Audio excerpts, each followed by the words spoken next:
The business Ashmore Retail currently lacks cohesion and requires major resolutions in order for the business to function well into the future. Currently at Ashmore Retail, the business has encountered high retention rates and turnover rates. Employees feel discriminated against and receive little to no training or development, with lack of appraisals. Each of these discrepancies relate to the human resource management of the business and must be reviewed. There are major strategies that need to be implemented in order for the business to improve the corporate culture, vision statement, and overall functionality of the business. The internal environment of the business includes a flat organisational structure. However, when the diagram of the structure was analysed, it was discovered that it was more of a hierarchical than flat. A flat structure enforces freedom and friendly competition between employees and empowers staff to contribute positively to the business. This structure also encourages team members to work as part of a team, promoting a happy environment.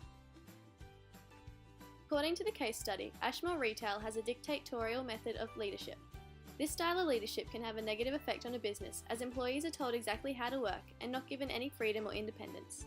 Consequences of a major lack of training, development, lack of appraisals, and evidence of workplace inequality and sexual discrimination cause high retention and turnover rates, which are also apparent in the business.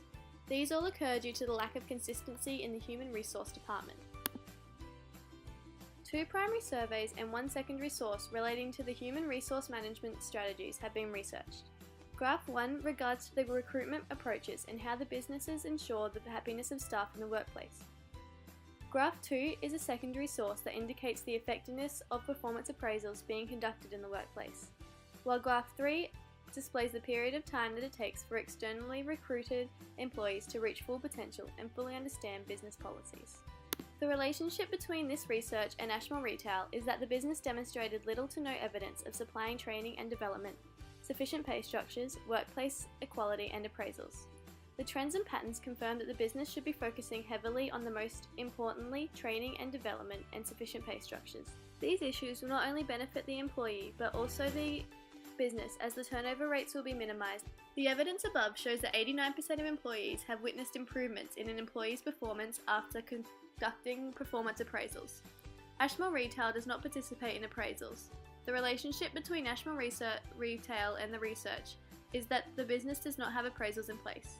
The trends and patterns given suggest that employees' appraisals are both effective for the business and the individual employee.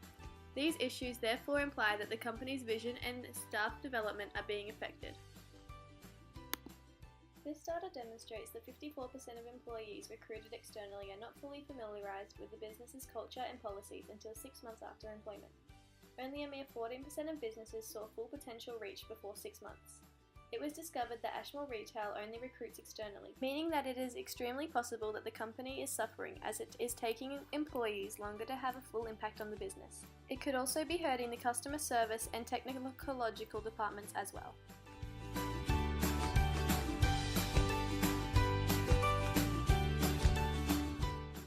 From the 20 businesses surveyed, it is evident that 78% of employees believed that the democratic leadership style incorporated their opinions into the business, either extremely well or very well, and they felt empowered.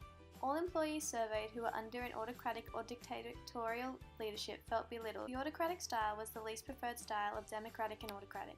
The relationship relating to the research in Ashmore Retail is that the business has the autocratic style implemented into the business. The trends and patterns suggest that this is the least effective method of leadership styles for small businesses.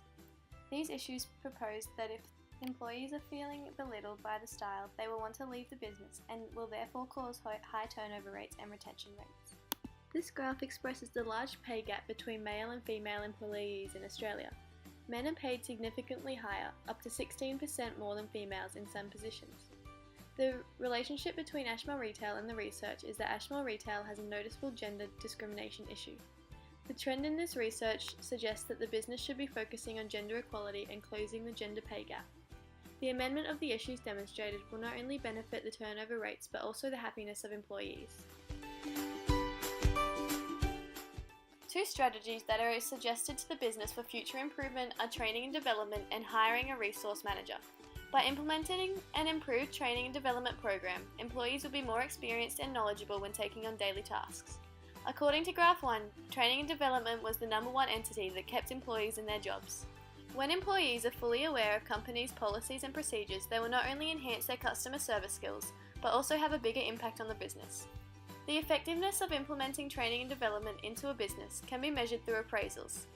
After 6 months of training and development, an appraisal should be carried out by an employee to assess their improvements. It is evident that Ashmore Retail must take actions to resolve the problems discussed in the case study.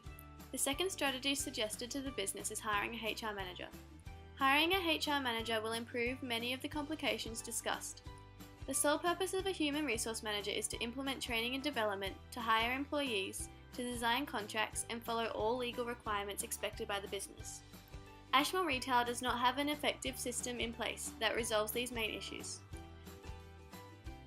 The effectiveness of hiring a human resource manager will be measured by analysing the staff turnover and retention rates. As most of these issues are the sole purpose that employees wish to leave their jobs and HR managers solve these problems, employees should want to stay, therefore dropping retention and turnover rates. It is therefore evident that Ashmore Retail must take actions to resolve the problems discussed in the case study. Despite the previous two strategies for future improvement, the strategy that the business should solely focus on is hiring a human resource manager. This is decided as the research has proved that this will have a greater effect on the business.